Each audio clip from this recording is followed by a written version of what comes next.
चलिए अब रुख कर लेते हैं हरियाणा में हो रही वोटिंग का, हरियाणा चुनाव का, जहां पर 1 बजे तक 40.01% मतदान हो चुका है। फरीदाबाद में 1 बजे तक 32.5% वोटिंग, कुरुक्षेत्र में 43.9% मतदान, महेंद्रगढ़ में 38.9% वोटिंग, मेवात में 1 बजे तक 45.1% वोटिंग हो चुकी है। यानी धीरे धीरे करके वोटिंग रफ्तार पकड़ रही है। यमुनानगर में 47 के करीब की वोटिंग हो चुकी है। मेवात की हम बताएं, जींद में 43.5% मतदान दर्ज हुआ है। हम एक एक करके आपको बता रहे हैं। ओवरऑल हरियाणा में 40% के ऊपर मतदान हो चुका है। फरीदाबाद हालांकि थोड़ा फिसड्डी है, 32.5% यहाँ पर मतदान हुआ है। इसकी वजह क्या है ये पता नहीं, लेकिन कांग्रेस के बड़े नेता और हरियाणा के पूर्व मुख्यमंत्री भूपेंद्र सिंह हुड्डा, उनसे बात की इंडिया न्यूज ने, आइए सुनते हैं। हमारे साथ बात करने के लिए पूर्व मुख्यमंत्री भूपेंद्र सिंह हुड्डा मौजूद हैं। सर, क्या माहौल है रोहतक का या पूरे हरियाणा का? पूरे हरियाणा में कांग्रेस के पक्ष में लहर चल रही है। सब जगह से बहुत अच्छी हुआ आ रही है और अच्छी वोट पड़ रही है। शांति प्रिय इलेक्शन चल रहा है और हरियाणा में कांग्रेस की सरकार बनने जा रही है। सर, मुख्यमंत्री चेहरे की बात की जाए तो क्या कहेंगे, उस पर कौन रहेगा कांग्रेस से? मुख्यमंत्री तो पार्टी फैसला करेगी, विधायकों के मत जाना जाएगा तक रही, ये पद्धति है कांग्रेस की। सर, बस आखिरी सवाल, बड़ा मुद्दा क्या है इस बार हरियाणा में, सबसे बड़ा मुद्दा? बेरोजगारी है, कानून व्यवस्था है, जो खेल हुआ है वो है, और बिल्कुल चरमराई है, विकास है, करप्शन है। बहुत बहुत शुक्रिया सर बातचीत करने के लिए। तो ये थे हमारे साथ पूर्व मुख्यमंत्री भूपेंद्र सिंह हुड्डा, जिन्होंने बताया कि किस तरीके से इस बार कांग्रेस की सरकार आ रही है। वो काफ़ी ज़्यादा आश्वस्त भी दिखाई दे रहे हैं और हरियाणा को लेकर जो बड़े मुद्दे हैं उन पर भी बातचीत की। कैमरा पर्सन हिमांशु के साथ मैं मेहंदी गर्ग, इंडिया न्यूज़ हरियाणा। तो भूपेंद्र सिंह हुड्डा जो कि रोहतक से हैं, और कहा जाता है कि जब जब कांग्रेस जीतती है तब तब भूपेंद्र सिंह हुड्डा का एक अहम योगदान रहता है। पूर्व मुख्यमंत्री रहे हैं और इस बात पर जोर देते रहे हैं कि हरियाणा में कांग्रेस ही एक बेहतर विकल्प की तरह है। क्या होगा ये तो 8 तारीख को पता चलेगा, लेकिन आज हरियाणा निकलकर वोट कर रहा है। साक्षी हमारे साथ कालका से इस वक्त लाइव जुड़ गई हैं, कालका सीट से। साक्षी, वोटिंग चल रही है, हरियाणा 40% मतदान 1 बजे तक पार कर चुका है। यानी अलग अलग इलाकों का औसत निकाला जाए तो अभी क्या स्थिति है? लोग आ रहे हैं क्या इस वक्त, और मौसम कैसा है? क्या तेज धूप पड़ रही है? जी बिल्कुल, देखिए आज जो प्रत्याशी हैं तमाम हरियाणा विधानसभा चुनाव के तमाम राजनीतिक दलों के, उनकी किस्मत का फैसला ईवीएम के ताले में बंद हो जाएगा और इसी फैसले को ईवीएम में कैद करने के लिए तमाम मतदाता जो है वो अपने घरों से बाहर निकल रहे हैं। 40% जिस तरह अभी आपने भी बताया ओवरऑल हरियाणा का वोटिंग परसेंटेज है, जो कि एक अच्छा परसेंटेज है फिलहाल। अब तक 1 बजे तक का जो आंकड़ा अभी सामने आया है और अब नया आंकड़ा भी कुछ ही देर में सामने आ जाएगा 2 बजे तक के वोटिंग प्रतिशत का। और इसमें पूरे हरियाणा में अगर सिर्फ फरीदाबाद को छोड़े तो उसके अलावा हर जगह लगभग 38 से 40% तक की वोटिंग जो है, 40 से 45% तक की भी जो वोटिंग है वो कई कई इलाके में हुई है। और वहीं अगर स्पेसिफिक तौर पर कालका की बात करें तो कालका में हम अलग अलग पोलिंग बूथ्स पर घूम रहे हैं और यहाँ पर लंबी लंबी कतारें जो है वो मतदाताओं की देखने को मिल रही है। और जिस तरह आपने मौसम की बात की, जैसे जैसे दिन चढ़ता जा रहा है वैसे वैसे पारा भी चढ़ता जा रहा है, तीखी धूप यहाँ पर है, लेकिन उसके बाद भी वोटरों के जो हौसले हैं वो बने हुए हैं। वोटिंग करने को लेकर जो उनमें उत्सुकता है वो पोलिंग बूथ्स पर जरूर नजर आ रही है। पोलिंग बूथ्स पर महिला हो, चाहे बुजुर्ग हो, चाहे फर्स्ट टाइम वोटर्स हो, तमाम लोग मौजूद हैं। अगर पूरे कालका की बात करें तो लगभग 2 लाख मतदाता हैं, जिनमें 1 लाख पुरुष हैं, 96 लाख के तकरीबन महिलाएं हैं और वहीं 15 थर्ड जेंडर वोटर्स भी शामिल है। वहीं अगर फर्स्ट टाइम वोटर्स की बात करें जिनकी आयु 18 से 19 साल की है, इसमें कालका की बात करें तो लगभग 40,000 ऐसे मतदाता हैं जो फर्स्ट टाइम वोटर्स हैं। तो ऐसे मतदाता भी पोलिंग बूथ्स का रुख कर रहे हैं, अपनी आहुति दे रहे हैं इस महायज्ञ में जिसमें उनकी सरकार का, उनके नुमाइंदों का चयन किया जाना है।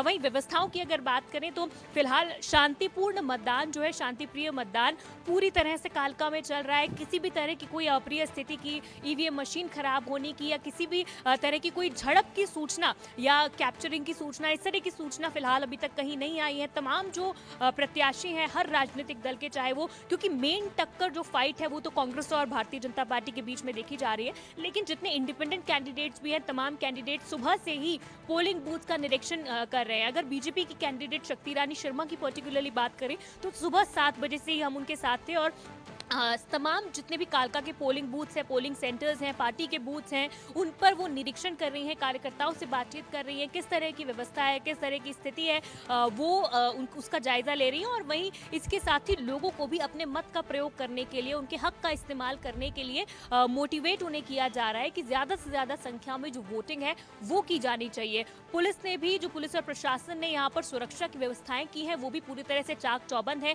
जो सेंसिटिव बूथ्स हैं और मोस्ट सेंसिटिव बूथ्स हैं वहां पर भी जो डिप्लॉयमेंट है पुलिस फोर्सेस का वो पूरी तरीके से बराबर किया गया है। चेकिंग जो है वो की जा रही है। चेकिंग करने के बाद ही जो मतदाता है उन्हें पोलिंग सेंटर में अंदर अपना मतदान करने के लिए भेजा जा रहा है। तो कुछ इस तरह की स्थिति कालका विधानसभा से सामने आ रही है। पंचकुला डिस्ट्रिक्ट के अंदर ही, पंचकुला जिले के अंदर ही कालका जो है विधानसभा आती है और कालका विधानसभा में अगर ओवरऑल अब तक बात करें कि जो 2 लाख मतदाता है यहाँ पर भी लगभग 40 से 45% तक की जो वोटिंग है वो पूरी हो चुकी है। और महिलाएं भी जो है न सिर्फ शहरी इलाकों में बल्कि ग्रामीण इलाकों में भी जो वोटिंग को लेकर एक उत्सुकता है वो लोगों में देखी जा रही है। वोटिंग को लेकर लोग काफ़ी उत्साहित नजर आ रहे हैं और पोलिंग बूथ्स का लोग रुख कर रहे हैं। जिन गांवों से जो पोलिंग बूथ्स थोड़ा दूर है वहां पर उन गांवों से गाड़ियां कर लोगों को लेकर जो है पोलिंग स्टेशंस तक लेकर आया जा रहा है और उनसे वोटिंग करवाई जा रही है। तो पूरी तरह से शांतिप्रिय स्थिति में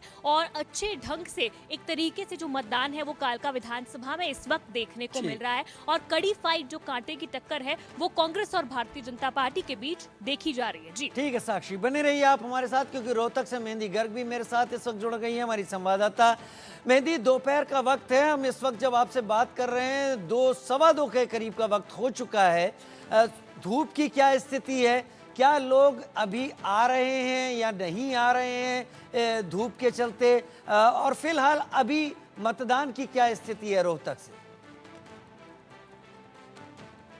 राजीव, 2-2:15 का वक्त हो चला है। धूप बहुत ज़्यादा तेज़ है लेकिन लोगों का उत्साह बिल्कुल भी कम नहीं हुआ है, क्योंकि जिस पोलिंग बूथ पर हम मौजूद हैं यहाँ पर अभी भी जो मतदाता है वो लगातार यहाँ पर पहुँच रहे हैं। एक भीड़ यहाँ पर देखी जा सकती है। आप देख सकते हैं कि कितना चलता हुआ ये रोड भी दिखाई दे रहा है, क्योंकि लगातार यहाँ पर मतदाताओं का आना रुका नहीं है। सुबह से ही, चाहे 2-2:15 का समय हुआ है, धूप आप देख सकते हैं कि बहुत ज़्यादा तेज़ है, लेकिन फिर भी लोग पहुँच रहे हैं क्योंकि इन चुनावों को लेकर उत्साह बहुत ज़्यादा है। और रोहतक विधानसभा में फिलहाल हम मौजूद हैं। यहाँ पे बीजेपी वर्सेस कांग्रेस में कांटे की टक्कर है। बीजेपी से मनीष ग्रोवर हैं और कांग्रेस पार्टी से भारत भूषण बत्रा कॉन्टेस्ट कर रहे हैं। तो ये दोनों आमने सामने हैं और मतदाताओं का उत्साह साफ तौर पर दिखाई देता है। कुछ मतदाताओं से भी बात करते हैं कि उनके मुद्दे दिमाग में क्या रहे हैं पहले मतदान करने से पहले। कुछ लोग अभी वोट करने के लिए अंदर जा रहे हैं, कुछ बाहर भी आ रहे हैं। माता जी, वोट डाला आपने अपना? हाँ जी, डाल दिया अपना। क्या दिमाग में मुद्दे थे रोहतक में? बेरोजगारी, महंगाई, लगता है मुद्दे हैं?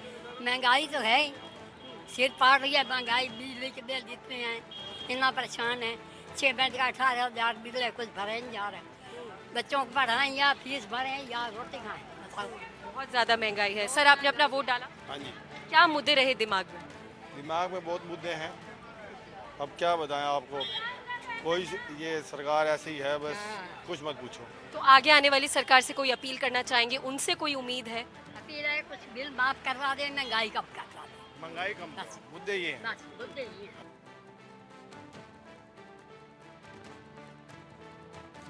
मेहंदी गर्ग से हमारा संपर्क इस वक्त टूट गया है, लेकिन हम लगातार यही पता करने की कोशिश कर रहे हैं कि लोगों के दिल में जब लोग वोट देने पहुंच रहे हैं तो क्या है। साक्षी मेरे साथ इस वक्त लगातार जुड़ी हुई हैं। साक्षी, आपने लोगों से बात भी की होगी और लोग होंगे भी अगर आपके आसपास, अगर आप बात कर सकें तो ज़रूर बताएं, या आपका अनुभव जो अब तक वहाँ पर है, लोग वोट देते वक्त किन किन मुद्दों पर ध्यान दे रहे हैं, दिमाग में क्या है वोटर के?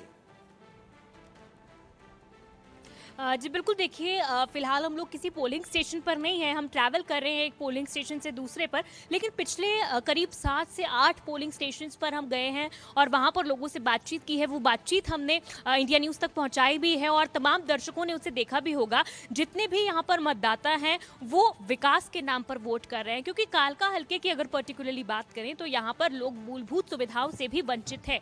सबसे बड़ा जो यहाँ पर लोगों का मुद्दा है वो सड़कों का मुद्दा है। टूटी हुई सड़कें हैं, खस्ता हाल जो सड़कें हैं वो हो रखी हैं। कई गांव ऐसे हैं जहां पर तो सड़क है ही नहीं पहुंचने के लिए।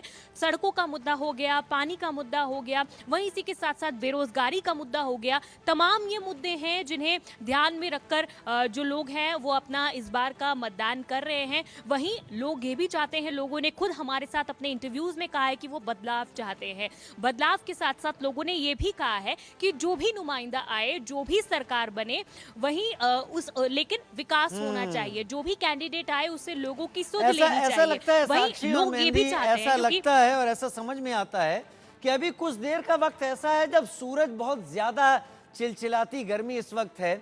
एक बार फिर आधे एक घंटे में जब थोड़ा सा और ढलाव शुरू हो जाएगा तो लोग घरों से निकलेंगे। वो लोग जो काम पर गए हुए हैं वो शाम 5 बजे तक लौट के आएंगे और तब वो लोग पहुंचेंगे। यानी उम्मीद कर सकते हैं शाम तक अभी वोटिंग परसेंटेज और तेजी से आगे बढ़ सकता है। फिलहाल अभी एक ऐसा पैच है जब थोड़ी सी धीमी वोटिंग दिख रही है। बहुत शुक्रिया साक्षी, मेहंदी, आप दोनों का हमारे साथ जुड़ने के लिए।